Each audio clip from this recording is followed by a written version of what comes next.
Hi friends, welcome back to our channel TR studios. Friends, ఈ వీడియోలో మనం ఎండు చందమామ చేపల వేపుడు లేదా డ్రై ఫిష్ని ఫ్రైగా చేయడం ఎలాగో తెలుసుకుందాం. ఫ్రెండ్స్, మీకు తెలుసా, ఆకాశంలో చందమామ ఎలాగో చేపల్లో చందమామ చేప అలాంటిది. ఇంకా చేపల్ని ఆహారంగా ఏ రూపంలో తీసుకున్నా చేపలోని పోషక పదార్థాలు అలాగే నిల్వ ఉంటాయి.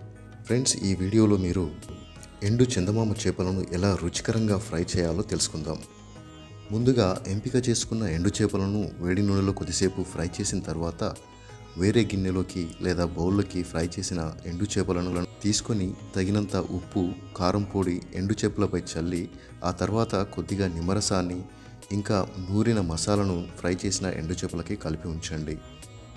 ఆ తర్వాత ఒక్కసారి అన్ని ఇంగ్రీడియంట్స్ అప్లై చేసిన అన్ని చందమామ ఎండు చేపలకు పట్టేలా కలపండి. అంతే, ఎండు చందమామ చేపల వేపుడు రెడీ.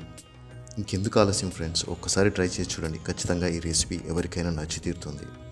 ఫ్రెండ్స్, ఈ వీడియో మీకు నచ్చిందని ఆశిస్తున్నాను. అంతేకాకుండా ఈ వీడియోని అందరికీ షేర్ చేసి రుచికరమైన ఈ కొత్త వంటకాన్ని పరిచయం చేయగలరు. అంతేకాకుండా మరిన్ని కొత్త వీడియోలు చూసేందుకు మన టీఆర్ స్టూడియోస్ ఛానల్ని సబ్స్క్రైబ్ చేయడంతో పాటు లైక్, కామెంట్, షేర్ చేయగలరని ప్రార్థన.